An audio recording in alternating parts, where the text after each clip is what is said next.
आदि the mystery man RS novel story CH11। आज मैंने अपने बदले का एक कदम बढ़ाया है।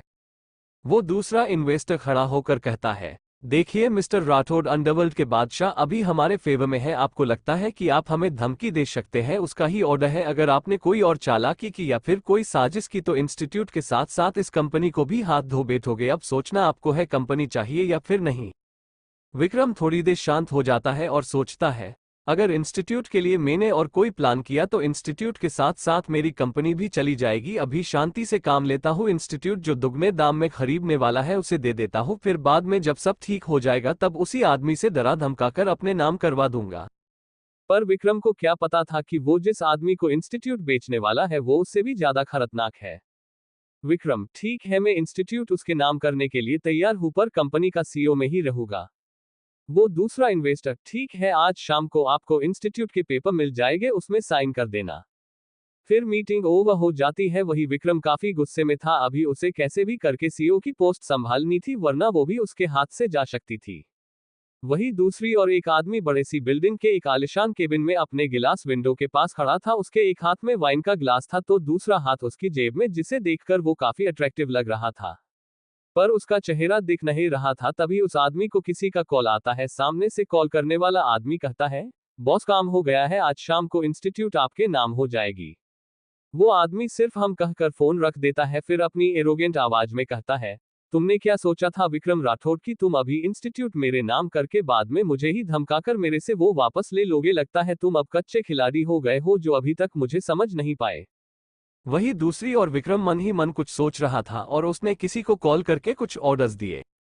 वही कॉलेज में अभी लंच ब्रेक चल रहा था। अहाना कैंटीन के कोने में एक टेबल पर बैठी थी। तभी वहां श्रुति और रोहन आए। हमेशा की तरह दोनों किसी बात के लिए बहस कर रहे थे। अहाना दोनों को देख रही थी पर कुछ बोली नहीं। उसके दिल दिमाग में बहुत कुछ चल रहा था जो किसी को बता नहीं पा रही थी, या ये कहे कि बताना नहीं चाहती थी। जब से आदि ने उसके साथ पूरी कॉलेज में ऐसा बिहेव किया था तब से उसे कॉलेज आने का मन नहीं कर रहा था, पर उसके लिए पढ़ाई बहुत जरूरी थी, इसलिए वो सबको इग्नोर कर रही थी। वही श्रुति अहाना की बाजू वाली चेयर पर बैठकर कहती है, हे अहाना, तुम यूं खामोश क्यों बैठी हो यार? देखो, मैं सच में तुम्हें अपना दोस्त बनाना चाहती हूँ, प्लीज यार मुझसे दोस्ती कर लो, मुझे तुम बहुत पसंद हो और तुम बहुत ज्यादा क्यूट भी हो। ये सुनकर अहाना के दिमाग में श्रुति की लास्ट लाइन घूमने लगी और उसके दिमाग में कुछ पुरानी याद ताजा हो गई, जिससे उसकी आंखों में उदासी छा गई। ये देखकर श्रुति अहाना का हाथ पकड़कर बहुत ही प्यार और नरमी से कहती है, हे ड्यूड, देखो, मुझे तुम पूरी कॉलेज में काफी अच्छी लगी, बाकी लड़कियों के जैसी तुम नहीं हो, इसलिए मैं तुमसे दोस्ती करना चाहती हूँ, प्लीज एक मौका दो। अगर तुमने मना कर दिया तो मैं वापस कभी तुम्हें तंग नहीं करूंगी, प्रॉमिस। ये सुनकर फिर से अहाना पुरानी यादों में चली गई, क्योंकि श्रुति की बातें उसे किसी की याद दिलाती थी। अहाना ने श्रुति की और उदासी भरी आंखों से देखा, फिर कुछ सोचकर अपना सर हाँ में हिला दिया। एक पल के लिए तो श्रुति को यकीन नहीं हुआ कि क्या अहाना सच में उससे दोस्ती करने के लिए मान गई या फिर वो कोई सपना देख रही है।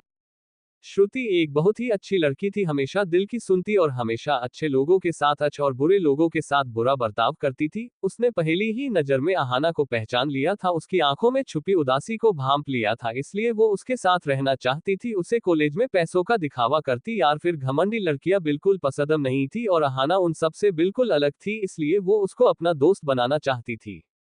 श्रुति ने अहाना के दोनों हाथ पकड़ कहा, क्या तुम सच में मुझसे दोस्ती करोगी? अहाना ने धीरे से हाँ कहा। श्रुति बहुत खुश हो गई, उसने खुशी से अहाना को गले लगा लिया। अहाना ने भी उसे गले लगाया। वही रोहन तो हैरानी से दोनों को देखता ही रह गया। उसे यकीन नहीं हो रहा था कि अहाना ने श्रुति को अपना दोस्त बनाया। अहाना पूरी कॉलेज में सबसे सुंदर लड़की थी, लड़के की लाइन लगती थी, पर उसका खामोश रहना, किसी से बात न करना, सबको उसका बर्ताव काफी अजीब लगता था, इसलिए कोई उसके आसपास नहीं आता था और इसी का फायदा निया, रिया और सनाया उठती थी। श्रुति से जब अहाना ने दोस्ती करी तो श्रुति की बकबक शुरू हो गई। वो अपनी फैमिली के बारे में, अपने दोस्त, अपने लंदन के बारे में सब बताने लगी, पर एक बार भी अहाना ने न मुस्कुराया और नहीं कुछ बोला, पर वो श्रुति की हर एक बात ध्यान से सुन रही थी। वही दूर बैठा आदि उसे देखकर काफी नॉर्मल लग रहा था, उसने दोनों के बीच की सारी बातें सुन ली थी। वो भी अकेला कैंटीन में बैठा हॉट कॉफी पी रहा था। वही आसपास की टेबल पर लड़कियां बस उसे घूरे ही जा रही थी, क्योंकि आदि कॉलेज की हर एक लड़की का क्रश था, पर वो उसे दूर से ही देख सकती थी। किसी में इतनी हिम्मत नहीं थी कि वो उसे बात करे या फिर उसके रास्ते में भी आए। वही लंच ब्रेक ओवर होने ही वाला था कि रोहन श्रुति और अहाना के पास आया और कहा, यार गाइस, बहुत बड़ी न्यूज़ है, चलो नोटिस बोर्ड के पास जाते हैं। श्रुति बिना खड़े हुए ही कहा, बात क्या है यही बोल न, देखो वहां ऑलरेडी काफी भीड़ हो गई है। रोहन ने गहरी सांस लेकर कहा, हमारे कॉलेज के चेयरमैन विक्रम राठौड़ ने अनाउंस किया है कि कॉलेज के बेस्ट ऑफ 10 स्टूडेंट्स को वो अपनी कंपनी में इंटर्नशिप करने का मौका देने वाले हैं और आज ही शाम के 4 बजे उसकी कंपनी में इंटरव्यू होने वाले हैं और जो भी टॉप 10 में आते हैं उनका नाम नोटिस बोर्ड पर लगा है। श्रुति खुश होते हुए, वाह ये तो बहुत बड़ी न्यूज़ है यार, मलतब के इंडस्ट्रीज शहर की टॉप कंपनी है, उसमें काम करने का सपना सब देखते हैं। वही अहाना के चेहरे पर कोई एक्सप्रेशन नहीं थे, उसे देखकर ऐसा लग रहा था उसे कोई फर्क नहीं पड़ता। रोहन आगे कहता है, और भी मजे की बात यह है कि उस टॉप 10 स्टूडेंट में हमारी क्लास से 2 स्टूडेंट्स हैं, एक है हमारी अहाना और एक दूसरा आदि। ये सुनकर श्रुति हैरानी से मुंह फाड़े देखने लगी। श्रुति हैरानी से, क्या अहाना इतनी टैलेंटेड है? रोहन, हाँ, इन 6 महीनों में जितने भी टेस्ट हुए उसने अहाना 2 पर और आदि फर्स्ट पर आया है। श्रुति खुशी से अहाना को गले लगते हुए, वाह यार, तुझे कितना अच्छा मौका मिल रहा है, उस कंपनी में जॉब मिल जाए तो तुझे कभी पार्ट टाइम जॉब नहीं करनी पड़ेगी। अहाना ये सुनकर कुछ गहरी सोच में पड़ गई। वही दूसरी और विक्रम अपनी केबिन में बेसब्री से किसी के कॉल का इंतजार कर रहा था। तभी केबिन की खामोशी को तोड़ते हुए उसके पर्सनल फोन की रिंग बजी। विक्रम ने बिना वक्त गवाए कॉल रिसीव किया। सामने से आ रही बातें सुनकर विक्रम के चेहरे पर एक डेविल मुस्कान बिखर गई। उसने ओके कहकर कॉल कट किया और समर्थ को एक मैसेज भेजा। वही दूसरी और समर्थ अपनी अपनी केबिन में बड़े ही गौर से काम कर रहा था। अपने डेट का मैसेज देखकर उसने पढ़ा तो उसमें लिखा था, काम हो गया है। ये मैसेज पढ़कर समर्थ के चेहरे पर गहरी मुस्कान बिखर गई। वही अभी तक इंस्टीट्यूट के पेपर्स नहीं आए थे और इस बीच विक्रम ने एक बड़ा गेम खेल दिया था जिसका पता दूर बैठे उसके सबसे बड़े इन्वेस्टर को चल गया और उसने विक्रम जैसा कर रहा है वैसा करने दिया। विक्रम का यही प्लान था कि जब तक वो इंस्टीट्यूट उसके नाम न करे तब तक वो इंस्टीट्यूट में एक न्यूज़ फैलस दे कि वो अपनी कंपनी में स्टूडेंट को एक मौका दे रहा है आगे बढ़ने का। और उसके इस फैसले से किसी को गलत नहीं लगा क्योंकि इसमें अच्छे और टैलेंटेड स्टूडेंट्स को मौका मिल सकता था जो आगे बढ़कर काफी ऊंची पोजीशन पर भी जा सकते थे। इसमें विक्रम को 2 फायदे हो रहे थे, वो क्या है वो आगे चलकर पता चलेगा। वही अहाना कॉलेज के बाद प्रिंसिपल के ऑफिस गई हुई थी क्योंकि प्रिंसिपल ने टॉप 10 स्टूडेंट्स को ऑफिस में बुलाया था। अहाना ये जॉब करना चाहती थी क्योंकि सिर्फ कैफे में जॉब करने से वो अपने खर्चे नहीं उठा सकती थी और वैसे भी वो बिजनेस करना चाहती थी, इसलिए जितना मौका मिल रहा है उसमें कुछ सीखना चाहती थी। उसके लिए ये सबसे अच्छा मौका था, आगे चलकर वो और भी अच्छी जॉब पा सकती थी। उसने डिसाइड किया था कि ये जॉब अगर उसे मिल जाए तो वो कैफे की जॉब भी छोड़ देगी या फिर रात को ही कैफे में काम करेगी। प्रिंसिपल ने सबको इंटरव्यू के बारे में बता दिया था और सबको वीआर इंडस्ट्रीज जाने को कहा था क्योंकि करीब 1.5 घंटे बाद सबका इंटरव्यू होना था। अहाना कॉलेज से बाहर आई और ऑटो या टैक्सी ढूंढने लगी, तभी उसके सामने एक बाइक रुकी। उस पर लड़के को देखा जिसने अपने चेहरे पर हेलमेट लगाया हुआ था। वो पहचान तो नहीं पाई, फिर जैसे ही आगे बढ़ने वो हुई उस लड़के ने हेलमेट हटाया और अहाना से कहा, मैं भी वीआर इंडस्ट्रीज जा रहा हूँ, चलो मेरे साथ। ऐसे टैक्सी ढूंढती रही तो लेट हो जाओगी। अहाना ने सर ऊंचा करके देखा तो वो और कोई नहीं आदि था। आदि भी सेलेक्ट हुआ था इसलिए वो भी वही जा रहा था। आदि की बात सुनकर अहाना के मन में भी यही बात आई कि अगर वो लेट हो गई तो अपने हाथ आए इस मौके को भी वो गवा देगी, इसलिए कोई बहस किए बिना आदि के पीछे बैठ गई। उसने नॉर्मल बिहेव से आदि के चेहरे पर कभी न दिखने वाली एक हल्की मुस्कान आ गई और अगले पर चली भी गई। अहाना पीछे बैठ गई। आदि, ठीक से पकड़ना वरना कहीं ऐसा न हो जॉब के पहले ही दिन छुट्टी लेनी पड़े। उसने ऐसे कहते हुए अपने हाथ से अहाना के हाथ को अपनी कमर पर रख दिए। उसके ऐसे बर्ताव से अहाना सहम गई क्योंकि वो आज तक कभी किसी लड़के के इतने करीब नहीं गई जितनी वो आदि के करीब जाती है। वही आदि ने देखा कि अहाना किसी और ही ख्यालों में है तो उसे एक शरारत सूझी और उसने गाड़ी तेज चलाई और अचानक ही ब्रेक लगा दी जिसे अहाना आदि की पिठ से चिपक गई। उसने कसकर आदि को पकड़ लिया। उसके ऐसा करते ही आदि को बहुत अच्छा लगा। उसे न जाने क्यों अहाना के साथ रहना अच्छा लगता था। उसने कभी अपने करीब किसी लड़की को नहीं आने दिया था सिवाय अहाना के, और अहाना बाकी लड़कियों से उसे काफी अलग भी लगती थी, इसलिए वो उसे अपने करीब आने देता था या फिर वो खुद उसके करीब जाने का मौका ढूंढता था। पूरे रास्ते दोनों में से कोई कुछ नहीं बोला और करीब 40 मिनट के बाद दोनों वीआर इंडस्ट्रीज की बड़ी सी बिल्डिंग के सामने खड़े थे। अहाना की आंखों में चमक थी। उसका सपना था कि शहर की बेस्ट कंपनी में उसे एक मौका मिले जॉब करने का। वही आदि जो अपने सामने वीआर इंडस्ट्रीज लिखा था उसे घूरते हुए नफरत और घिन भरी निगाहों से देख रहा था। उस नाम को पढ़कर उसकी हाथ की मुद्रियां बंद हो गई थी, आंखों में नफरत की आग दिख रही थी जो सालों से अपने दिल में दबा कर रखी थी सिर्फ इसी दिन के लिए। आदि मन में, आज मैंने अपने बदले का एक कदम बढ़ाया है और यहां से तभी जाऊंगा जब मेरा बदला पूरा होगा। उसकी आंखों में जुनून, नफरत, गुस्सा मिले जुले एक्सप्रेशन थे। आखिर क्या है आदि का मकसद जो वो वीआर इंडस्ट्रीज आया है और क्यों वो अहाना के करीब जा रहा है? क्या वजह से इन सब के पीछे? क्या ये सब आदि की सोची समझी साजिश है? जानने के लिए नेक्स्ट चैप्टर मिस मत करना। CH12 closeness. आदि, ठीक से पकड़ना वरना कहीं ऐसा ना हो जॉब के पहले ही दिन छुट्टी लेनी पड़े। उसने ऐसे कहते हुए अपने हाथ से अहाना के हाथ को अपनी कमर पर रख दिए। उसके ऐसे बर्ताव से अहाना सहम गई क्योंकि वो आज तक कभी किसी लड़के के इतने करीब नहीं गई जितनी वो आदि के करीब जाती है। वही आदि ने देखा कि अहाना किसी और ही ख्यालों में है तो उसे एक शरारत सूझी और उसने गाड़ी तेज चलाई और अचानक ही ब्रेक लगा दी जिसे अहाना आदि की पिठ से चिपक गई। उसने कसकर आदि को पकड़ लिया। उसके ऐसा करते ही आदि को बहुत अच्छा लगा। उसे न जाने क्यों अहाना के साथ रहना अच्छा लगता था। उसने कभी अपने करीब किसी लड़की को नहीं आने दिया था सिवाय अहाना के, और अहाना बाकी लड़कियों से उसे काफी अलग भी लगती थी, इसलिए वो उसे अपने करीब आने देता था या फिर वो खुद उसके करीब जाने का मौका ढूंढता था। पूरे रास्ते दोनों में से कोई कुछ नहीं बोला और करीब 40 मिनट के बाद दोनों वीआर इंडस्ट्रीज की बड़ी सी बिल्डिंग के सामने खड़े थे। अहाना की आंखों में चमक थी। उसका सपना था कि शहर की बेस्ट कंपनी में उसे एक मौका मिले जॉब करने का। वही आदि जो अपने सामने वीआर इंडस्ट्रीज लिखा था उसे घूरते हुए नफरत और घिन भरी निगाहों से देख रहा था। उस नाम को पढ़कर उसकी हाथ की मुद्रियां बंद हो गई थी, आंखों में नफरत की आग दिख रही थी जो सालों से अपने दिल में दबा कर रखी थी सिर्फ इसी दिन के लिए। आदि मन में, आज मैंने अपने बदले का एक कदम बढ़ाया है और यहां से तभी जाऊंगा जब मेरा बदला पूरा होगा। उसकी आंखों में जुनून, नफरत, गुस्सा मिले जुले एक्सप्रेशन थे। दोनों में से कोई एक दूसरे से बात नहीं करता और ऐसे ही दोनों वेटिंग रूम में चले जाते हैं।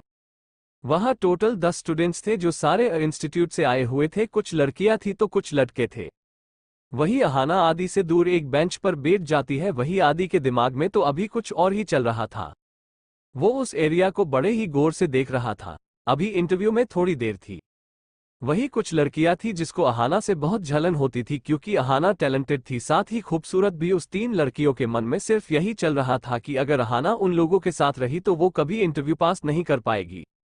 वो उसके दूसरे क्लास की लड़की थी जिसका नाम सीमा, रूही और निशा। तीनों झलती आंखों से अहाना को देख रही थी। वही अहाना इंटरव्यू के लिए थोड़ी बहुत प्रिपरेशन कर रही थी। सीमा अपने आसपास बैठी रूही और निशा से कहती है, सुनो बेब्स, हमें कैसे भी करके इसे रास्ते से हटाना होगा वरना हम कभी हाई पोजीशन पर नहीं रह पाएंगे। सुना है जो भी ज्यादा रैंक से पास होगा वो सीईओ और वाइस सीईओ का असिस्टेंट बनेगा, और हमने देखा न उस दिन वो समर्थ आया हुआ था, कितना हैंडसम था। मैं तो बस उसकी असिस्टेंट बनना चाहती हूँ। रूही, सही कहा तूने, कुछ सोचते हैं। वही अहाना टाइम देखती है तो थोड़ा वक्त था, इसलिए वो खड़ी होकर सीधे वॉशरूम की ओर चली जाती है। उसको जाता देखा आदि की नजर उस पर पड़ती है।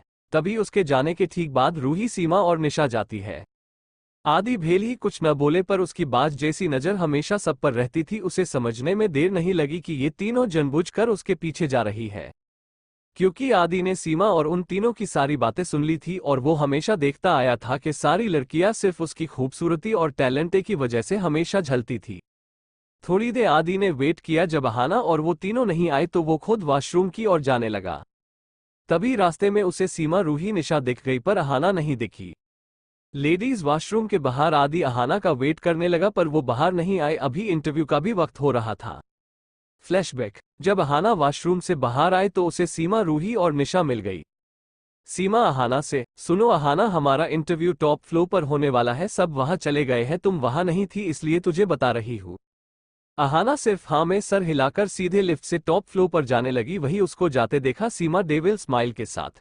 देखना अब मजा आएगा, ये गवार अब इंटरव्यू नहीं दे पाएगी क्योंकि टॉप फ्लोर पर सीईओ और वाइस सीईओ का केबिन है। अगर किसी ने उसे वहां देख लिया तो बहुत ज्यादा इंसल्ट करके उसे कंपनी से ही बाहर निकला देगा, क्योंकि मैंने सुना ही वहां किसी को भी जाना मना है। फिर तीनों हंसते हुए वहां से निकल जाती है और रास्ते में आदि उसे मिलता है। प्रेजेंट, काफी वक्त हो गया पर अहाना बाहर नहीं आई। वही इंटरव्यूज शुरू हो गए थे। आदि उसे ढूंढने लगा, वो नहीं मिली। उसके पास अहाना का नंबर भी नहीं था। उसे काफी डर लग रहा था। वो अच्छे से जानता था अहाना के लिए ये जॉब कितनी जरूरी है। आखिर में वो वेटिंग रूम में आया। वहां सब बैठे थे सिवाय अहाना के। सीमा, रूही और निशा और कुछ के इंटरव्यूज हो गए थे, अब सिर्फ 4 स्टूडेंट्स बचे थे। अहाना को वहां न देखकर आदि बाहर जाने को ही हुआ कि तभी उस रूम में सामर्थ के साथ अहाना इंटर हुए। उन दोनों को देख आदि की भौहें जुड़ गई, साथ ही उसे गुस्सा भी आ रहा था। वो समझ बैठा कि अहाना समर्थ से मिलने गई थी, पर ऐसा कुछ नहीं था। हुआ ये था कि जब अहाना टॉप फ्लोर पर पहुंची तो वहां सिर्फ उसे 2 बड़े केबिन दिखे। एक था विक्रम राठौड़ का जो अभी मीटिंग के लिए गए हुए थे, और दूसरा था समर्थ का जो अभी अपनी केबिन में बैठे वेटिंग रूम का सीसीटीवी देख रहा था। वो अहाना को देखना चाहता था पर काफी देर हो गई, पर जब वो वहां पर नहीं आए तो वो खुद वेटिंग रूम की ओर जाने के लिए अपनी केबिन से निकला था कि सामने उसे अहाना दिख गई। अहाना को देखकर समर्थ की आंखों में चमक आ गई। वही अहाना सोच रही थी कि आखिर यहाँ कोई है क्यों नहीं। वो जैसे ही जाने को मुड़ी तभी उसे जानी पहचानी आवाज आए। उसने पीछे मुड़ कर देखा तो समर्थ वहां प्यारी मुस्कान के साथ बड़े ही हैंडसम लुक में खड़ा था। अहाना एक पल उसे देख डर गई, फिर उसे याद आया कि ये तो वाइस प्रेसिडेंट है। समर्थ, हेलो मिस अहाना, आप यहाँ क्या कर रही है? तभी अहाना को समझ आया कि सीमा और उसकी दोस्त ने मिलकर उसे बेवकूफ बनाया है, इसलिए वो समर्थ से कहती है, सॉरी सर, मुझे किसी ने कहा कि टॉप फ्लोर पर इंटरव्यू हो रहे हैं, इसलिए मैं यहाँ चली आई, सॉरी सर। वो जाने को मुड़ी ही थी, समर्थ उसे आगे आकर कहा, इट्स ओके अहाना, सॉरी कहने की जरूरत नहीं है, चलो मैं भी नीचे ही जा रहा था, साथ में चलते हैं, वैसे भी तुम्हें वेटिंग रूम मिलेगा भी नहीं, कंपनी में गुम जाओगी। अहाना ने कुछ नहीं कहा और वो चलने लगी। समर्थ उसे वेटिंग रूम में लेकर आया। फिर अहाना ने उसे थैंक यू कहा और बेंच पर बैठ गई। वही समर्थ एक नजर आदि को देखकर वहां से चला गया। फिर आदि का टर्न आया और आखिर में अहाना का टर्न आया। 30 मिनट के बाद अहाना इंटरव्यूज हॉल से बाहर आई तो वहां आदि उसका वेट किए हुए खड़ा था। उसे देखकर अहाना काफी कॉन्फ्यूज हो गई। वही आदि काफी सीरियस दिख रहा था, शायद उसके यहाँ रुकने की कई सारी वजह थी। अहाना उसे इग्नोर करके जाने को हुई थी, आदि उसके पास आकर खड़ा हो गया। अहाना अपनी भौहें जुड़कर कहा, क्या आदि, कैसा रहा इंटरव्यू? अहाना बिना उसे देखे चलते हुए सिर्फ इतना कहा, अच्छा रहा। वही वो बाहर निकल गई। आदि को उसका बर्ताव हमेशा अजीब लगता था। वही अहाना भी आदि के बारे में यही सोचती थी, पर उसे ये समझ नहीं आ रहा था कि आदि को अचानक हुआ क्या है, वो क्यों बार बार उसके पीछे पड़ा है। आखिर में उसे रहा नहीं गया, वो आदि को बोलने ही वाली थी कि उसने आसपास देखा, वहां कंपनी के एम्प्लॉय काम कर रहे थे। अहाना आदि का हाथ पकड़कर पार्किंग एरिया में लेकर आई और आदि पर भड़कते हुए कहा, तुम्हारी प्रॉब्लम क्या है, क्यों बार बार मेरे पीछे चले आते हो? मैंने पहले भी तुम्हें कहा था कि मेरे करीब मत आओ, तो क्यों तुम्हें समझ नहीं आता?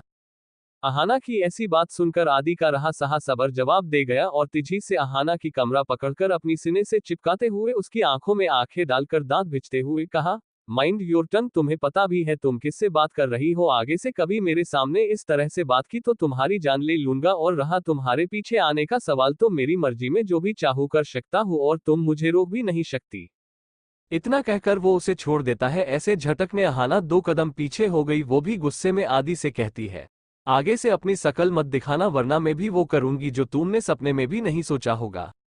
आदि अहाना की बात से काफी इरिटेट हो गया था। उसने एक झटके में अहाना को करीब किया और उसके होठों के करीब जाने ही वाला था कि इतने में आदि का फोन रिंग हुआ। आदि संस में आया और अहाना को फिर से दूर झटक किया। एक पल में क्या से क्या हो गया, अहाना को कुछ समझ ही नहीं आया कि अभी सब क्या हुआ।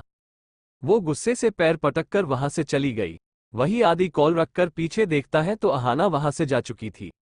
आदि गुस्से से खुद से, ये लड़की कभी मेरी बात नहीं सुनती, इस बेवकूफ को पता भी नहीं कि कितने लोग इसे जान से मरने के लिए इसे ढूंढ रहे हैं, और ये है कि बेखौफ होकर घूम रही है। अगर मैं नहीं होता तो ये इस दुनिया से जा चुकी होती। और ये आदि गुस्से से दांत भिजते हुए किसी की कॉल करता है और कहता है, अगले 5 मिनट में मेरी कार लेकर आओ और अहाना की लोकेशन ट्रेस करो, अगर उसे कुछ हुआ तो तुम कल का दिन नहीं देख पाओगे। आदि ने बिना सामने वाले की बात सुने कॉल कट कर दिया और तेजी से बाहर निकल गया। वही समर्थ अपनी केबिन में डेविल स्माइल के साथ बैठा अहाना की फोटो देख रहा था। समर्थ उसे देखते हुए, आखिरकार तुम अब मेरे पास आ ही गई, कल कहाँ जाओगी बचकर? तुम्हें अंदाजा भी नहीं कि तुम्हारे साथ क्या होने वाला है, और वो लड़का जो तुम्हारे आगे पीछे घूमता है उसके बारे में तो मैं पता लगाव कर ही रहूंगा, क्योंकि वो जैसा दिखता है वो असल में है नहीं। पहले तुम्हें देख लूं मेरी जान, फिर उसकी बारी। आखिर क्यों आदि बार बार अहाना की पीछे पड़ा है? क्या मकसद है उसका? और क्या दोनों ऐसे ही झांकते रहेंगे कि कभी दोनों के बीच प्यार भी पनपेगा? सामर्थ क्या करने वाला है? कौन है जो अहाना की जान के पीछे पड़ा है? आखिरी अहाना के दिल में ऐसे कौन से राज दफन है जिसके लिए लोग उसकी जान के पीछे पड़े हैं और अहाना ऐसे बिना डरे बाहर घूम रही है? जानने के लिए नेक्स्ट चैप्टर मिस मत करना। CH13 अहाना हुई किडनैप। आदि गुस्से से खुद से, ये लड़की कभी मेरी बात नहीं सुनती। इस बेवकूफ को पता भी नहीं कि कितने लोग इसे जान से मरने के लिए इसे ढूंढ रहे हैं और ये है कि बेखौफ होकर घूम रही है। अगर मैं नहीं होता तो ये इस दुनिया से जा चुकी होती। और ये आदि गुस्से से दांत भिंचते हुए किसी की कॉल करता है और कहता है, अगले 5 मिनट में मेरी कार लेकर आओ और अहाना की लोकेशन ट्रेस करो। अगर उसे कुछ हुआ तो तुम कल का दिन नहीं देख पाओगे। आदि ने बिना सामने वाले की बात सुने कॉल कट कर दिया और तेजी से बाहर निकल गया। वही समर्थ अपनी केबिन में डेविल स्माइल के साथ बैठा अहाना की फोटो देख रहा था। समर्थ उसे देखते हुए, आखिरकार तुम अब मेरे पास आ ही गई। कल कहाँ जाओगी बचकर? तुम्हें अंदाजा भी नहीं कि तुम्हारे साथ क्या होने वाला है। और वो लड़का जो तुम्हारे आगे पीछे घूमता है उसके बारे में तो मैं पता लगा कर ही रहूंगा, क्योंकि वो जैसा दिखता है वो असल में है नहीं। पहले तुम्हें देख लूं मेरी जान, फिर उसकी बारी। वही दूसरी ओर आदि पार्किंग एरिया से तेजी से दौड़कर बाहर आया, पर तब तक देर हो चुकी थी। अहाना कहीं ही नहीं दिखाई दी, जैसे वो अचानक वहां से गायब हो गई हो। आदि स्पीड से बाहर निकल जाता है। उसके हाथ में बाइक की चाबी थी। वो कंपनी से थोड़ी दूरी पर आ जाता है, तभी उसके सामने एक ब्लैक मर्सिडीज आकर खड़ी हो जाती है और तेजी से आगे वाली सीट से एक हैंडसम लड़का ब्लैक शूट में बाहर निकलकर पीछे का डोर खोल देता है। आदि बिना वक्त गवाए पीछे बैठ जाता है और गाड़ी तेजी से वहां से निकल जाती है। वही आगे बैठा लड़का आदि से कहता है, बॉस मैम की लोकेशन शहर के बाहर की दिख रही है।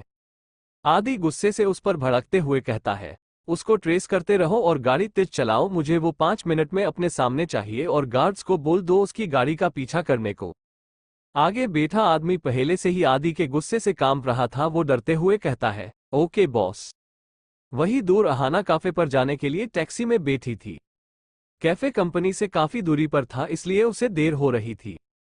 वो अभी बहुत ही ज्यादा गुस्से में थी। उसे आदि पर गुस्सा आ रहा था क्योंकि आदि बार बार उसके करीब आ जाता था, जो उसे बिल्कुल पसंद नहीं था। वो थोड़ी शांत जगह पर गुजारी ही थी कि वहां ढेर सारी कार्स आकर उसकी टैक्सी को घेर लेती है। ये देखकर अहाना काफी हैरान रह जाती है कि अचानक क्या हुआ। वही उन सारी कार्स में से ब्लैक कपड़े साथ ही ब्लैक मास्क से चेहरा ढके हुए काफी सारे गार्ड्स हाथ में गन लेकर अहाना की टैक्सी का पीछे का डोर ओपन करते हैं। वो गार्ड्स अहाना की और गन पॉइंट करते हुए कहता है, सीधे सीधे बाहर निकल वरना इस गन में जितनी भी गोलियां हैं वो सारी तेरे भेजे में उतार दूंगा। वो इतने सारे खतरनाक गार्ड्स को देखकर ड्राइवर तो पहले से ही काफी डर गया था, यहां तक कि अहाना भी बहुत डरी हुई थी। उसे अंदाजा हो रहा था कि ये किसके आदमी है, पर वो शो नहीं थी। वो उस गार्ड से कहती है, किसने भेजा है तुम लोगों को? वो गार्ड्स, ज्यादा बकबक नहीं समझी, मुझे तेरी जैसे बकबक मशीन से बहुत चिढ़ मचती है। अगर मेरे को गुस्सा आ गया तो तू जिंदा टैक्सी से नहीं निकल पाएगी, इसलिए मेरा भेजा खराब मत कर और सीधे सीधे मेरे साथ चल। अहाना फिर भी नहीं हटी तो गार्ड ने हवा में फायर किया, जिससे अहाना बहुत ही ज्यादा डर गई। वो टैक्सी से जैसे ही बाहर निकली, एक गार्ड ने उसको पीछे से ही क्लोरोफॉर्म वाला रुमाल सूंघा दिया, जिससे अहाना वही बेहोश हो गई। वो गार्ड जो अहाना को धमकी दे रहे थे वो दूसरे गार्ड से कहता है, अच्छा किया तूने जो इसे बेहोश कर दिया। कैसे बकबक कर रही थी, ऐसे ही ले जाते तो पूरे रास्ते दिमाग खराब कर देती। फिर 2 गार्ड्स ने अहाना को उठाया और उसे एक माफिया स्कॉर्पियो में पीछे लेटा दिया और सारी कार्स वहां से निकल गई। वही दूसरी और सेकंड इन्वेस्टर के कहने के मुताबिक जो सबसे बड़ा इन्वेस्टर था उसका असिस्टेंट एक बड़ी फाइल लेकर विक्रम के केबिन में बैठा था। उसके साथ सेकंड इन्वेस्टर भी बैठा था। विक्रम इंस्टीट्यूट के पेपर्स देख रहा था। उसकी आंखों में गुस्सा साफ था, मन में, न जाने ये इंस्टीट्यूट मेरे नाम करने के लिए मैंने क्या क्या नहीं किया और आज मेरे हाथ ऐसे बंधे हैं कि मैं कुछ कर भी नहीं सकता। विक्रम की हालत देखकर सेकंड इन्वेस्टर मन ही मन हंस रहा था। विक्रम सारी डिटेल्स पढ़कर एक गहरी सांस लेकर उस प्रॉपर्टीज के पेपर्स पर साइन कर देता है। उसके साइन होते ही सेकंड इन्वेस्टर उसके हाथ से फाइल लेकर कहता है, अब इंस्टीट्यूट से तुम्हारा कोई लेना देना नहीं है। अब हमारे बड़े बॉस को जो करना है वो खुद करेंगे और याद रहे वो कोई मामूली आदमी नहीं है कि तुम उसे धमका सकोगे। मेरी ये बात हमेशा याद रखना, तुम्हें आगे चलकर काम आएगी। इतना कहकर वो वहां से चला जाता है। उसके जाने के बाद विक्रम डेविल स्माइल के साथ कहता है, मुझे जो करना था मैंने पहले ही कर दिया है, अब देखो कैसी तुम्हारे बॉस तक पहुंचता हूं। ऐसे ही शाम हो जाती है। आदि अपने फ्लैट में था और एकटक बस बेड की ओर देख रहा था, जहां दुनिया भर की मासूमियत लेकर एक प्यारी सी लड़की लेटी हुई थी। वो और कोई नहीं, अहाना थी। अब अहाना यहां कैसे पहुंची वो तो सिर्फ आदि ही बता सकता है। आदि की आंखों में तेज गुस्सा था। वो मन में ही मैंने तुम्हें मना किया था कि अकेले मत जाओ, फिर भी तुमने मेरी एक बात नहीं मानी। अब देखो मैं क्या करता हूँ। अगर आज मैं नहीं आता तो तुम्हारे साथ क्या ही हो जाता। अगर तुम्हें कुछ हो जाता तो मैं कैसे जी पाता। तुमने सोचा भी कैसे कि तुम अपनी मर्जी की करोगी और मैं करने दूंगा। तुम्हारी लाइफ सिर्फ मेरे हाथों में है। तुम्हें जीना है या मरना है वो भी मैं ही डिसाइड करूंगा। उसकी आंखों में जुनून पागलपन दिख रहा था। क्यों वो नहीं पता, वो तो आगे ही पता चलेगा कि आखिर अहाना और आदि के बीच में क्या है। अब आप सोच रहे होंगे कि गुंडे तो अहाना को उठा लेकर गए थे, तो फिर आदि के फ्लैट में अहाना क्या कर रही है। तो चलो चलते हैं फ्लैशबैक में। फ्लैशबैक। जब अहाना को वो गुंडे बेहोश करके ले जा रहे थे तभी आदि के गार्ड्स की कार वहां आ गई और उन सबकी कार को घेर लिया। आदि के जो गार्ड्स थे वो बहुत हुई ज्यादा खतरनाक और वेल ट्रेड थे। उन गुंडों पर आदि के गार्ड्स बहुत भारी पड़े। अगले ही सेकंड में सबको मार दिया। वही आदि अपनी कार में बैठा सब देख रहा था। उसकी आंखों में न जाने कितनी नफरत और आग भी जो सिर्फ उसके दिल में दफन थी। सब खत्म हो जाने के बाद आदि बाहर आया और अहाना की कार के पास गया और उसे गोद में उठाकर ऐसे ही अपने कार में आकर पीछे वाली सीट पर बैठ गया। और कार आदि की फ्लैट के सामने आकर रुकी। आदि बाहर निकलने से पहले उस कार में आगे बैठे आदमी से कहता है, इस बारे में किसी को पता नहीं चलाना चाहिए वरना तुम्हारे साथ क्या होगा वो तुम भी जानते हो। और कोई इंपॉर्टेंट बात हो तभी मुझे कॉल करना, बाकी मुझे कॉल करने की हिम्मत मत करना। आगे बैठा आदमी, ओके बॉस, आपको एक बात बतानी थी। आदि, हम। वो आदमी अपने कोट के पॉकेट में से एक कवर निकालकर देता है और कहता है, ये आपके लिए भेजा गया है। आदि बिना कुछ कहे कवर लेकर वहां से निकल जाता है। अहाना को अपने फ्लैट में लाकर अपने बेड पर प्यार से सुलता है। फिर कपबोर्ड के पास जाकर वहां से एक इंजेक्शन लेकर आता है और अहाना को लगा देता है। अहाना के चेहरे पर बाल आ गए थे, उसे प्यार से कान के पीछे कर देता है। आदि उसके चेहरे को निहारते हुए कहता है, पता नहीं क्या है तुममें जो मुझे तुम्हारी और अट्रैक्ट करता है। ऐसा महसूस होता है जैसे मैं तुम्हें कई सालों से जानता हूं, जबकि मेरी लाइफ में कभी कोई लड़की ही नहीं आई। फिर तुम कौन हो और क्या हो, क्यों तुम्हारे पीछे इतने सारे लोग पड़े हुए हैं। इतना कहकर वो सामने सोफे पर बैठ जाता है और तभी उसे उस कवर के बारे में याद आता है। और वो अपनी जेब से वो कवर निकलता है और उसे खोलता है तो उसमें एक लेटर था। उस लेटर को ही देखकर आदि समझ गया था कि किसका है, इसलिए उसका चेहरा सख्त हो गया, आंखें ठंडी पड़ गई। उसने मन मारकर लेटर पढ़ा। जैसे जैसे लेटर पढ़ा उसका गुस्सा 7वें आसमान पर पहुंच गया और उस लेटर के टुकड़े टुकड़े करके कमरे में उड़ा दिए और गुस्से से कहा, आप कभी नहीं सुधरेंगे। अभी पता नहीं और कितना बाकी रह गया है, क्यों बार बार मेरे काम के बीच में आ रहे हैं।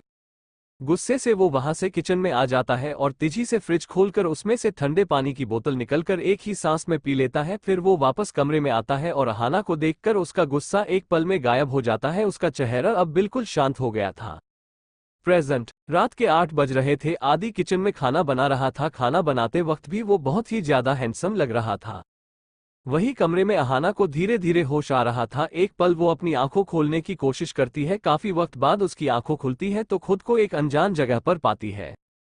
आसपास देखती है तो वहां एक मीडियम साइज का कमरा था और वहां हर एक चीज काफी एंटिक थी, साथ ही सलीके से रखी गई थी। वहां न तो कोई तस्वीर थी नहीं कोई पेंटिंग। तभी उससे बाहर से कुछ आवाज सुनाई देती है। वो खड़ी होकर बाहर आकर देखती है तो आदि डाइनिंग टेबल पर खाना लगा रहा था। आदि को ऐसे देखकर अहाना तो बस उसे देखे ही रही गई, क्योंकि आदि अभी सीरियस होकर काम करते हुए भी बहुत ज्यादा हैंडसम लग रहा था। अहाना तो उसे प्यार से देखे ही जा रही थी। तब आदि को किसी की तपीस महसूस हुई तो उसने मूड कर देखा तो अहाना उसे बिना पलकें झपकाए देख रही थी। उसको अपनी ओर ऐसे देखते हुए देखकर आदि के चेहरे पर एक हल्की स्माइल आ जाती है और फिर गायब भी हो जाती है। वो अहाना के पास आकर चुटकी बजाते हुए कहता है, कैसी है तुम्हारी तबीयत। आदि की आवाज से अहाना संस में आती है। वो आदि को अब गुस्से में देखते हुए कहती है, पहले मुझे ये बताओ कि मैं यहाँ कैसे आए। फिर वो याद करती है कि कैसे कुछ गुंडे उसे उठाकर ले गए थे। अहाना, मैं वहां से बची कैसे। क्या तुमने 1 मिनट मुझे कुछ गुंडे उठाकर ले गए थे तो मैं यहाँ कैसे। अहाना भी काफी कॉन्फ्यूज थी कि वो ये कैसे पहुंची। आदि उसे रिलैक्स करते हुए कहता है, रिलैक्स, ज्यादा टेंशन मत लो, पहले फ्रेश हो जाओ, खाना रेडी है फिर बताता हूँ। अहाना अपने संस में थी ही नहीं। वो तो यही सोच रही थी कि आखिर वो उस गुंडे के चंगुल से बची कैसे और आदि के घर पर क्या कर रही है। वो ऐसे ही वॉशरूम में चली जाती है और फ्रेश होकर सीधे डाइनिंग टेबल पर बैठ जाती है जहां पहले से ही आदि उसका वेट कर रहा था। अहाना अभी भी अपने ख्यालों में ही खोई हुई थी। आदि बखूबी उसकी परेशानी समझ रहा था। उसने अहाना की प्लेट में खाना सर्व किया और उसे दे दिया और खुद का खाना सर्व किया। फिर अहाना को देखा जो वैसी ही बैठी हुई थी। आदि अहाना से ऐसे ही सोचने से पेट भरने का इरादा है। आदि की आवाज से अहाना संस में आती है। वो आदि को घूरते हुए कहती है, पहले मेरे सवालों का जवाब दो, मैं उस गुंडों से बची कैसे? क्या आदि अहाना को सब सच बताएगा? आखिर आदि कौन है जिसके एक कॉल से उसका आसपास गार्ड्स आ गए और इतनी महंगी कार उसके लिए हाजिर हो गई? आखिर वो क्यों आया है अहान की कॉलेज में और वो क्यों बार बार अहाना के करीब जा रहा है? जानने के लिए नेक्स्ट चैप्टर मिस मत करना। तब तक के लिए बाय। आप लोगों को कहानी पसंद तो आ रही है न? अगर कोई प्रॉब्लम हो रही है तो मुझे कमेंट करके बताएगा जरूर। CH-14 आदि और काज आदि की फ्लैट के सामने आकर रुकी। आदि बाहर निकलने से पहले उस कार में आगे बैठे आदमी से कहता है, इस बारे में किसी को पता नहीं चलाना चाहिए वरना तुम्हारे साथ क्या होगा वो तुम भी जानते हो, और कोई इंपॉर्टेंट बात हो तभी मुझे कॉल करना, बाकी मुझे कॉल करने की हिम्मत मत करना। आगे बैठा आदमी, ओके बॉस, आपको एक बात बतानी थी। आदि, हम। वो आदमी अपने कोट के पॉकेट में से एक कवर निकाल कर देता है और कहता है, ये आपके लिए भेजा गया है। आदि बिना कुछ कहे कवर लेकर वहां से निकल जाता है। अहाना को अपने फ्लैट में लाकर अपने बेड पर प्यार से सुलता है। फिर कपबोर्ड के पास जाकर वहां से एक इंजेक्शन लेकर आता है और अहाना को लगा देता है। अहाना के चेहरे पर बाल आ गए थे, उसे प्यार से कान के पीछे कर देता है।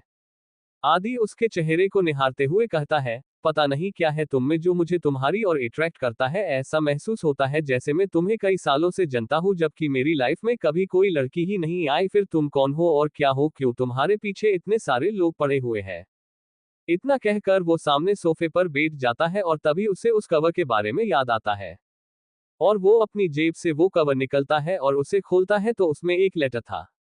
उस लेटर को ही देखकर आदि समझ गया था कि किसका है, इसलिए उसका चेहरा सख्त हो गया, आंखें ठंडी पड़ गई। उसने मन मार कर लेटर पढ़ा। जैसे जैसे लेटर पढ़ा उसका गुस्सा 7वें आसमान पर पहुंच गया और उस लेटर के टुकड़े टुकड़े करके कमरे में उड़ा दिए और गुस्से से कहा, आप कभी नहीं सुधरेंगे, अभी पता नहीं और कितना बाकी रह गया है, क्यों बार बार मेरे काम के बीच में आ रहे हैं? गुस्से से वो वहां से किचन में आ जाता है और तेजी से फ्रिज खोलकर उसमें से ठंडे पानी की बोतल निकलकर एक ही सांस में पी लेता है। फिर वो वापस कमरे में आता है और अहाना को देखकर उसका गुस्सा एक पल में गायब हो जाता है। उसका चेहरा अब बिल्कुल शांत हो गया था। प्रेजेंट रात के 8 बज रहे थे। आदि किचन में खाना बना रहा था। खाना बनाते वक्त भी वो बहुत ही ज्यादा हैंडसम लग रहा था। वही कमरे में अहाना को धीरे धीरे होश आ रहा था। एक पल वो अपनी आंखों खोलने की कोशिश करती है। काफी वक्त बाद उसकी आंखों खुलती है तो खुद को एक अनजान जगह पर पाती है। आसपास देखती है तो वहां एक मीडियम साइज का कमरा था और वहां हर एक चीज काफी एंटिक थी, साथ ही सलीके से रखी गई थी। वहां न तो कोई तस्वीर थी नहीं कोई पेंटिंग। तभी उससे बाहर से कुछ आवाज सुनाई देती है। वो खड़ी होकर बाहर आकर देखती है तो आदि डाइनिंग टेबल पर खाना लगा रहा था। आदि को ऐसे देखकर अहाना तो बस उसे देखे ही रही गई, क्योंकि आदि अभी सीरियस होकर काम करते हुए भी बहुत ज्यादा हैंडसम लग रहा था। अहाना तो उसे प्यार से देखे ही जा रही थी। तब आदि को किसी की तपिश महसूस हुई तो उसने मुड़ कर देखा तो अहाना उसे बिना पलके झपकाए देख रही थी। उसको अपनी और ऐसे देखते हुए देखकर आदि के चेहरे पर एक हल्की स्माइल आ जाती है और फिर गायब भी हो जाती है। वो अहाना के पास आकर चुटकी बजाते हुए कहता है, कैसी है तुम्हारी तबीयत? आदि की आवाज से अहाना संस में आती है। वो आदि को अब गुस्से में देखते हुए कहती है, पहले मुझे ये बताओ कि मैं यहाँ कैसे आई? फिर वो याद करती है कि कैसे कुछ गुंडे उसे उठाकर ले गए थे। अहाना, मैं वहां से बची कैसे? क्या तुमने 1 मिनट मुझे कुछ गुंडे उठाकर ले गए थे तो मैं यहाँ कैसे? अहाना भी काफी कॉन्फ्यूज थी कि वो ये कैसे पहुंची। आदि उससे रिलैक्स करते हुए कहता है, रिलैक्स, ज्यादा टेंशन मत लो, पहले फ्रेश हो जाओ, खाना रेडी है फिर बताता हूँ। अहाना अपने संस में थी ही नहीं। वो तो यही सोच रही थी कि आखिर वो उस गुंडे के चंगुल से बची कैसे और आदि के घर पर क्या कर रही है। वो ऐसे ही वॉशरूम में चली जाती है और फ्रेश होकर सीधे डाइनिंग टेबल पर बैठ जाती है जहां पहले से ही आदि उसका वेट कर रहा था। अहाना अभी भी अपने ख्यालों में ही खोई हुई थी। आदि बखूबी उसकी परेशानी समझ रहा था। उसने अहाना की प्लेट में खाना सर्व किया और उसे दे दिया और खुद का खाना सर्व किया। फिर अहाना को देखा जो वैसी ही बैठी हुई थी। आदि अहाना से ऐसे ही सोचने से पेट भरने का इरादा है। आदि की आवाज से अहाना संस में आती है। वो आदि को घूरते हुए कहती है, पहले मेरे सवालों का जवाब दो, मैं उस गुंडों से बची कैसे? आदि गहरी सांस लेकर अहाना की तरफ देखते हुए कहता है, मुझे पता था तुम कैफे जाओगी। जब तुम गुस्सा करके वहां से चली गई तो मुझे फिक्र हुई, मुझे तुमसे बात करनी थी। तुम वह नहीं दिखी तो मैं तुम्हें कैफे मिलने के लिए निकल गे वही रास्ते में कुछ गुंडे तुम्हें उठाकर अपनी कार में बैठा रहे थे तो मैंने पुलिस को कॉल करके लोकेशन भेज दी और मैंने उन गाड़ी का पीछा किया। वो लोग अपनी जगह पर पहुंचते उससे पहले ही पुलिस वहां पहुंच गई और तुम्हें बचा लिया। तुम बेहोश थी जायदा, तुम्हें कोई खरोच जैसा था नहीं, इसलिए मैं तुम्हें अपने घर लेकर आया क्योंकि तुम बेहोश थी। तुम्हारा कोई दोस्त कोई रिलेटिव नहीं तो तुम्हारा ख्याल कौन रखता, इसलिए मैं तुम्हें यहाँ कर लेकर आया। अब ज्यादा दिमाग मत चलाओ और खाना खाओ, फिर तुम्हें मेडिसिन भी लेनी है।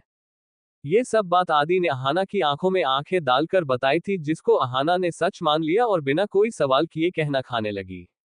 अहान का नॉर्मल बिहेवियर देखकर आदि खुद से ही थैंक गॉड इसे शक नहीं हुआ। मैं अपनी रियल आइडेंटिटी किसी को नहीं बता सकता वरना प्रॉब्लम हो सकती है। और ये लड़की एक तो मुझे लाकइयों से डील करना भी नहीं आता, पर क्या बात है अहाना से अब नॉर्मल लड़की को मैंने सहंत कर दिया। आदि खुद को ही सबसी देने में था और अहाना खाना खाकर किचन में चली गई। च 15 मुझसे दोस्ती करोगी? उद्धरण चिन्ह तुम्हारा ख्याल कौन रखता, इसलिए मैं तुम्हें यहाँ लेकर आया। अब ज्यादा दिमाग मत चलाओ और खाना खाओ, फिर तुम्हें मेडिसिन भी लेनी है। ये सब बात आदि ने अहाना की आंखों में आंखें डालकर बताई थी, जिसको अहाना ने सच मान लिया और बिना कोई सवाल किए खाना खाने लगी। अहाना का नॉर्मल बिहेव देखकर आदि खुद से ही थैंक गॉड इसे शक नहीं हुआ। मैं अपनी रियल आइडेंटिटी किसी को नहीं बता सकता वरना प्रॉब्लम हो सकती है। और ये लड़की एक तो मुझे लड़कियों से डील करना भी नहीं आता, पर क्या बात है अहाना जैसी एबनॉर्मल लड़की को मैंने शांत कर दिया। आदि खुद को ही शाबाशी देने में था और अहाना खाना खाकर किचन में चली गई। आदि उसके पीछे बर्तन लेकर गया। उसने किचन में जाकर देखा तो अहाना डिश वॉश कर रही थी। आदि ठीक उसके पीछे जाकर खड़ा हो गया और कहा, ये रहने दो, मैं कर लूंगा, तुम्हें आराम करना चाहिए। अचानक आदि की आवाज से अहाना हड़बड़ा गई और सीधे पीछे मुड़ी तो वो आदि की चेस्ट से टकरा गई। अहाना अपना सर सहलाते हुए मन में, ये इसका शरीर है या अंबुजा सीमेंट की दीवार? आदि उससे थोड़े दूर जाकर बोला, नहीं ये मेरा शरीर ही है, कोई दीवार नहीं है, अब तुम जाओ। अहाना आंखें फाड़े आदि को देखने लगी। वो मन में, ये इंसान मन की बात भी जाना लेता है। आदि उसके पास आकर बोला, हाँ तुम मन में इतना जोर से बोलोगी तो सुन ही लूंगा। अब जा रही हो बाहर या मैं तुम्हें गोद में उठाकर ले जाऊं? अहाना हड़बड़ाते हुए, नहीं मैं जा रही हूँ। अहाना बाहर आ गई और गौर से आदि के घर को देखने लगी। उसे काफी अजीब लगा कि उसके घर में काफी कम चीजें हैं, पर जो भी चीजें रखी गई है वो काफी कीमती लग रही थी। वो मन में सोचने लगी कि आदि एक मिडिल क्लास फैमिली से है तो इतनी महंगी चीजें उसने अफोर्ड कैसे की। आदि काफी अजीब इंसान है, जितना उसके बारे में जानने की कोशिश करूंगी उतना कॉन्फ्यूज होती जाऊंगी। मुझे क्या, मुझे बस अभी अपने घर जाना है, मैं यहाँ नहीं रुक सकती, मैं इसे इतने अच्छे से जानती भी नहीं। वही आदि सब काम खत्म करके हॉल में आता है, वही अहाना अपने ख्यालों में ही गुम होकर खड़ी थी। आदि सोफे पर बैठते हुए बोला, क्या बात है, क्या सोच रही हो? अहाना, मुझे मेरे घर जाना है। वो सीधे अपने बैग लेकर बाहर निकलने लगी तो आदि ने उसे रोका, रुको, तुम कहीं नहीं जाओगी। अहाना चिढ़ते हुए बोली, क्यों, मुझे यहाँ नहीं रुकना, मुझे जाना है। आदि मन में, ओह गॉड, ये लड़की भी न कभी सीधे तरीके से बात मानती ही नहीं है। आदि खड़ा होकर उसके पास आया और बोला, पहले मेरे कुछ सवालों के जवाब दो, बैठो यहाँ। अहाना काफी डर गई क्योंकि ये बात आदि ने बहुत ही सीरियस तरीके से की थी। एक तो वो हमेशा वो कोल्ड ऑरा में रहता है और उसके आसपास का माहौल भी हमेशा डरवाना लगता, कोई उसके करीब जाने के बारे में सोचता भी नहीं है। अहाना गले में आए पानी को गटकते हुए चुपचाप आदि के सामने वाले सोफे पर बैठ गई। आदि काफी सीरियस तरीके से बैठा था, उसका चेहरा सख्त था और उसके बैठने की स्टाइल ही बता रही थी कि वो कोई नॉर्मल इंसान नहीं है। अहाना उसको देखते हुए मन में बोली, इसको देखकर कभी लगता ही नहीं कि ये कोई नॉर्मल इंसान है। उसका स्टाइल, उसका ऑरा काफी डरवाना है, साथ ही कोई बड़े घर का लगता है। आखिर ये चीज है क्या? आदि सीरियस होकर अहाना से पूछता है, तुम्हारे पीछे इतने सारे लोग क्यों पड़े हैं? उस दिन भी वो गुंडे तुम्हें ले जाने आए थे और आज भी वो गुंडे तुम्हें ले जाने के लिए आए। आखिर वो तुमसे चाहते क्या है? क्या तुम जानती हो वो किसके आदमी थे? आदि के इतने सारे सवालों से अहाना की आंखों में कुछ आकर गुजर गया। उसकी आंखों की जो चमक थी वो गायब हो गई। आदि उसके चेहरे को और आंखों को गौर से देख रहा था, उसके चेहरे के हर एक एक्सप्रेशन को नोटिस कर रहा था। अहाना का कोई जवाब न पाकर आदि फिर से बोला, देखो अहाना, मैं जनता हूँ, सबकी लाइफ में कोई न कोई ऐसी बात जरूर होती है जिसके बारे में हम किसी को बता नहीं सकते। अगर तुम बताना नहीं चाहती तो कोई बात नहीं, पर इतना जरूर कहूंगा कि वो कोई आम आदमी नहीं है। तुम उन सबसे भाग रही हो, इसका मतलब साफ है कि वो जरूर कुछ करना चाहते हैं, उसका जरूर कोई मकसद होगा। इसलिए मैं तुमसे बस इतना कहूंगा कि तुम थोड़ा ध्यान दो, मैं जानता हूँ कोई तुम्हारा दोस्त नहीं है। अहाना सिर्फ हम में जवाब देती है, उसके चेहरे पर अभी कोई भाव नहीं थे। आदि गहरी सांस लेकर कहता है, क्या कोई ऐसा है जो तुम्हें प्रोटेक्ट करे? देखो, ऐसे अकेले रहोगी तो वो तुम्हें आसानी से उठा लेंगे। अहाना, नहीं, मेरा कोई नहीं है। उसकी आंखों में खालीपन साफ दिख रहा था, उसकी आंखों में उदासी थी। आदि मन में, क्या मुझे इसे अकेले छोड़ना चाहिए? पर पता नहीं क्यों इसकी आंखें मुझे कुछ जानी पहचानी लगाती है। पर क्यों? आदि अपने ख्यालों से बाहर आकर कहता है, क्या मैं इस बात पूछूं? आज लाइफ में शायद आदि ने पहली बार किसी से रिक्वेस्ट की थी। अहाना, हम बोलो। आदि, क्या मेरी दोस्त बनोगी? देखो, मैं तुम्हें प्रोटेक्ट करना चाहता हूँ, तुम अच्छे से जानती हो मैं कभी किसी लड़की से बात भी नहीं करता, मुझे तुम अपने जैसी लगी, हम दोनों एक जैसे हैं, शायद हमारी मंजिल भी एक हो। अहाना दोस्ती वर्ड सुनकर काफी सोच में पड़ गई। वो आदि से कहती है, मैं कभी किसी से दोस्ती नहीं करती, उसकी भी वजह है। आदि, मैं वजह नहीं पूछूंगा, पर आज ही तुमने श्रुति से दोस्ती की, क्या तुम मुझसे दोस्ती नहीं करोगी? उद्धरण चिन्ह। अहाना गहरी सोच में पड़ गई। करीब 5 मिनट की शांति के बाद अहाना ने आदि से कहा, ठीक है, मैं तुमसे दोस्ती करूंगी। आदि को ये सुनकर न जाने क्यों दिल में सुकून मिला। आदि, ओके, तुमने मुझ पर भरोसा किया है तो मैं इस भरोसे को कभी नहीं तोड़ूंगा, मैं बस तुम्हें प्रोटेक्ट करना चाहता हूँ। देखो, तुम जहाँ रहती हो उसका पता उस गुंडों को लग गया है, इसलिए कोई अच्छी जगह ढूंढो अपने लिए, अगर तुम चाहो तो मैं इसमें हेल्प कर सकता हूँ। देखो, तुम्हें मुझसे डरने की जरूरत नहीं है। अहाना, ओके, तुम ढूंढो, मैं भी ढूंढती हूँ, पर मैं सिर्फ 1 भाग ही अफोर्ड कर सकती हूँ। आदि, ओके, नो प्रॉब्लम, मैं ढूंढने की कोशिश करता हूँ। अहाना, ओके, अब मैं चलती हूँ। आदि, रात काफी हो चुकी है, यही रुक जाओ, डोंट वरी, यहाँ 2 कमरे हैं, कल सुबह यहाँ से चली जाना, मैं कुछ नहीं कहूंगा। क्या अहाना अपनी सच्चाई आदि को कभी बताएगी? कौन है अहाना और क्यों वो गुंडे उसके पीछे पड़े हैं? आखिर आदि कौन है? और उसके पास इतने सारे गार्ड्स कहाँ से आए? आदि के पास आया लेटर किसका था? आखिर आदि किस मकसद के लिए ऐसी जिंदगी जी रहा है? क्या अहाना को कभी आदि के बारे में पता चलेगा? क्या आदि अहाना को उसकी आने वाली मुसीबतों से बचाएगा? जानने के लिए नेक्स्ट चैप्टर मिस मत करना। 16 कौन है अहाना? उद्धरण चिन्ह। अहाना, हम बोलो। आदि, क्या मेरी दोस्त बनोगी? देखो, मैं तुम्हें प्रोटेक्ट करना चाहता हूँ, तुम अच्छे से जानती हो मैं कभी किसी लड़की से बात भी नहीं करता, मुझे तुम अपने जैसी लगी, हम दोनों एक जैसे हैं, शायद हमारी मंजिल भी एक हो। अहाना दोस्ती वर्ड सुनकर काफी सोच में पड़ गई। वो आदि से कहती है, मैं कभी किसी से दोस्ती नहीं करती, उसकी भी वजह है। आदि, मैं वजह नहीं पूछूंगा, पर आज ही तुमने श्रुति से दोस्ती की, क्या तुम मुझसे दोस्ती नहीं करोगी? उद्धरण चिन्ह। अहाना गहरी सोच में पड़ गई। करीब 5 मिनट की शांति के बाद अहाना ने आदि से कहा, ठीक है, मैं तुमसे दोस्ती करूंगी। आदि को ये सुनकर न जाने क्यों दिल में सुकून मिला। आदि, ओके, तुमने मुझ पर भरोसा किया है तो मैं इस भरोसे को कभी नहीं तोड़ूंगा, मैं बस तुम्हें प्रोटेक्ट करना चाहता हूँ। देखो, तुम जहाँ रहती हो उसका पता उस गुंडों को लग गया है, इसलिए कोई अच्छी जगह ढूंढो अपने लिए, अगर तुम चाहो तो मैं इसमें हेल्प कर सकता हूँ। देखो, तुम्हें मुझसे डरने की जरूरत नहीं है। अहाना, ओके, तुम ढूंढो, मैं भी ढूंढती हूँ, पर मैं सिर्फ 1 भाग ही अफोर्ड कर सकती हूँ। आदि, ओके, नो प्रॉब्लम, मैं ढूंढने की कोशिश करता हूँ। अहाना, ओके, अब मैं चलती हूँ। आदि, रात काफी हो चुकी है, यही रुक जाओ, डोंट वरी, यहाँ 2 कमरे हैं, कल सुबह यहाँ से चली जाना, मैं कुछ नहीं कहूंगा। अहाना टाइम देखती है तो अभी रात के 11 बज रहे थे। अहाना को आदि की बात सच लगी, इसलिए वो आदि के घर पर ही रुक गई, पर उसको काफी घबराहट हो रही थी। उसने कभी किसी लड़के को अपने करीब नहीं आने दिया था, यहाँ तक कि कभी लड़के के साथ एक घर में भी नहीं रुकी थी।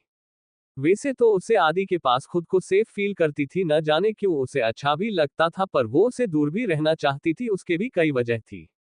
आदि अपने कमरे में अहाना को सोने के लिए कहता है और खुद दूसरे कमरे में चला जाता है। वहां एक बड़ा सोफे था जो बेड में भी कन्वर्ट हो सकता था, उसने सोफे को बेड में कन्वर्ट किया और वहां सो गया। वही अहाना आदि के बेड पर लेटी थी, उसके बेड पर आदि की खुशबू बिखरी हुई थी जो अहाना को बेचैन कर रही थी, साथ ही अजीब फीलिंग भी आ रही थी जो बुरी नहीं पर अच्छी लग रही थी। अहाना ऐसे ही सो गई। वही दूर दिल्ली में कपूर मैंशन में मिताली कपूर हॉल में किसी डेविल क्वीन की तरह पैर पर पैर रखकर बैठी हुई थी। उसके सामने वही गुंडे थे जिसको आदि के गार्ड्स ने मारा था, उसमें से कुछ जिंदा थे जो जख्मी थे और मिताली के सामने खड़े थे। मिताली ने उन सबको घूरते हुए गुस्से में चिल्लाते हुए कहा, तुम सब एक नंबर के गधे हो, मैंने कहा था उसे लेकर आओ, ये दूसरी बार है जो तुम उसे बिना लेकर खुद पीट कर आए हो। उसमें से एक आदमी नीचे सर झुकाए बोला, बॉस, वहां आज काफी सारे बड़े बड़े गार्ड्स आए थे जो दिखने में ही हमसे ज्यादा खतरनाक थे, उसको देखकर लग रहा था कि कोई माफिया के गार्ड्स होंगे। ये सुनकर मिताली सोचते हुए, क्या उस लड़की का माफिया से भी कांटेक्ट हो सकता है, पर उसके जैसे लड़की का माफिया के साथ क्या ताल्लुक हो सकता है? क्या उसने इस बार भी कोई आमिर आदमी फंसा लिया है जिसके वो गार्ड्स हो सकते हैं? मिताली गुस्से में अपने बाजू में खड़े असिस्टेंट से कहा, किसके आदमी थे वो पता लगवाओ। फिर जख्मी आदमी की तरफ देखकर महेश जो सोफे पर बैठा था उसे कहती है, महेश इन सब की अच्छे से खातिरदारी करवाओ, जो लोग एक लड़की को उठा नहीं सकते वो क्या ही काम के मेरे लिए। महेश के गार्ड्स उन सबको लेकर चले जाते हैं। सबके जाने के बाद मिताली सोफे पर बैठ गई। एक सर्वेंट उसके सामने पान की ट्रे रखती है। मिताली उसमें से एक पान लेकर मुंह में डालकर बोली, वो लड़की जितनी सीधी दिखती है उतनी है नहीं, पता नहीं अब किसको फंसाया होगा, एक बार हाथ लग जाए फिर देखो, उसने जितना नुकसान करवाया है उससे ही सारे नुकसान की भरपाई करवाओगी। वही समर्थ जो अभी अपने कमरे के स्टडी रूम में बैठा था वो काफी कॉन्सेंट्रेट से काम कर रहा था, तभी उस रूम की शांति को भंग करते हुए उसका फोन रिंग हुआ। समर्थ ने कॉलर इड पर फ्लैश हो रहे नाम को देखा तो झट से कॉल रिसीव किया। सामने से एक आदमी की आवाज आई, बॉस उसके बारे में एक खबर मिली है। ये सुनकर समर्थ के चेहरे पर एक डेविल स्माइल आ गई। वो बोला, क्या खबर है? सामने वाला आदमी, बॉस वो कहां से है वो पता नहीं चला, पर उसके पीछे कुछ माफिया लगे हुए हैं उसको उठाने के लिए, पर वो 2 बार उन सबसे बच गई क्योंकि कोई है जो छुपकर उसे प्रोटेक्ट कर रहा है। हम उसके बारे में पता लगवा रहे हैं पर कुछ पता नहीं चल रहा। समर्थ, तुम उस माफिया के बारे में पता लगवाओ जो उसके पीछे पड़े हैं और क्यों पड़े हैं, मुझे उसकी हर एक डिटेल्स चाहिए। सामने वाला आदमी, ओके बॉस, काम हो जाएगा। समर्थ कॉल रख देता है और अपनी आंखें बंद करके चेयर से सर टेक कर कहता है, मुझे पहले ही पता था कि तुम जैसी दिखती हो वैसी हो नहीं। यही नहीं, तुम्हारे साथ जो लड़का रहता वो तो तुमसे भी ज्यादा मुझे अजीब लगता है। पहले तेरा काम तमाम कर लूं उसके बाद उसकी बारी। नेक्स्ट मॉर्निंग अहाना और आदि दोनों कॉलेज आ गए थे। अहाना पहले अपने फ्लैट में गई थी, वहां फ्रेश होकर कपड़े चेंज करते डायरेक्ट कॉलेज आ गई। पर इस बार काफी अलग बात यह थी कि 2 लोग फॉर्मल कपड़ों में उसके पीछे रहते थे जिसके बारे में अहाना को पता नहीं चला। वो दोनों कार में बैठे थे और दोनों के चेहरे पर मास्क लगा हुआ था। वही आदि पार्किंग एरिया से क्लास की ओर जा ही रहा था कि उसका फोन रिंग हुआ। उसने कॉलर इट देखी तो काफी गुस्सा आया, उसने कॉल कट कर दिया। तो उसके फोन में मैसेज आया, इट्स अर्जेंट। आदि कॉलेज न जाकर फिर से बाइक लेकर कॉलेज से थोड़ी दूर एक ब्रिज पर साइड में बाइक पार्क करके उसी नंबर पर कॉल किया। आदि गुस्से में भड़कते हुए, मैंने कहा था ना मुझे कॉल मत करना जब तक कोई इमरजेंसी न हो, अगर बात इंपॉर्टेंट नहीं हुई तो कल तेरी लाश ही मिलेगी। सामने वाला आदमी डर के बारे हकलाते हुए बोला, बॉस वो मेम के बारे में कोई पता लगवाने की कोशिश कर रहा है, यही नहीं आपके बारे में भी जांच चल रही है। ये सुनकर आदि थोड़ा नॉर्मल हुआ, पर उसे अजीब भी लगा कि कौन है जो उन दोनों के बारे में पता लगवाने की कोशिश कर रहा है। आदि, कौन है वो जिसको अब जीने की इच्छा नहीं है? वो आदमी, वही हम पता लगवाने की कोशिश कर रहे हैं कौन है, पर कुछ लोग आप दोनों पर नजर रखे हुए हैं, सो बी केयरफुल। आदि, ओके, मैंने जो तुमसे कल कहा था वो हुआ कि नहीं? वो आदमी, हाँ बॉस, मेम के पीछे हमारे भरोसेमंद 2 गार्ड्स हैं जो उसकी हर एक डिटेल्स मुझे देते रहेंगे, जब भी कुछ अजीब लगेगा मैं आपको कॉल करूंगा। आदि, ओके, ध्यान रहे कोई गड़बड़ नहीं होनी चाहिए, किसी को शक नहीं होना चाहिए, और हाँ मेरे फ्लैट में एक 1 BHK फ्लैट खरीद लो जो ठीक मेरे बाजू में हो। आदमी, ओके बॉस, आज ही हो जाएगा। आदि कॉल कट कर देता है। कॉल कटने के बाद वो नीचे नदी को देखता है जो बह रही थी। वो गुस्से से बोला, आखिर कौन है जिसको अब अपनी जिंदगी प्यारी नहीं है? एक बार तुम मेरे हाथ आ जाओ फिर बताता हूँ आदि क्या चीज है। कौन सी ऐसी बात है जो अहाना सबसे छुपा रही है, और मिताली क्यों अहाना के पीछे पड़ी है? क्या सच में अहाना कोई आमिर आदमी को फंसती है? आखिर आदि के पास इतने सारे गार्ड्स आए कहां से, और आदि ने अहाना से झूठ क्यों बोला? कौन है आदि? क्या अहाना की सच्चाई के बारे में समर्थ को पता चल जाएगा? आखिर कौन सी वजह से मिताली की जो अहाना को वो ढूंढने के लिए इतनी मेहनत कर रही है? कौन सा मकसद है मिताली का जो वो अहाना के पीछे पड़ी है, और अहाना मिताली से बच के यहाँ वहां भाग रही है? क्या अहाना की लाइफ में आने वाली मुसीबतियों से आदि उसे बचाएगा? क्या उनकी दोस्ती कभी आगे बढ़ेगी? क्या अहाना को रहने के लिए सेफ जगह मिलेगी? जानने के लिए नेक्स्ट चैप्टर मिस मत करना। RS Novel Story, thanks for watching story, subscribe to my channel.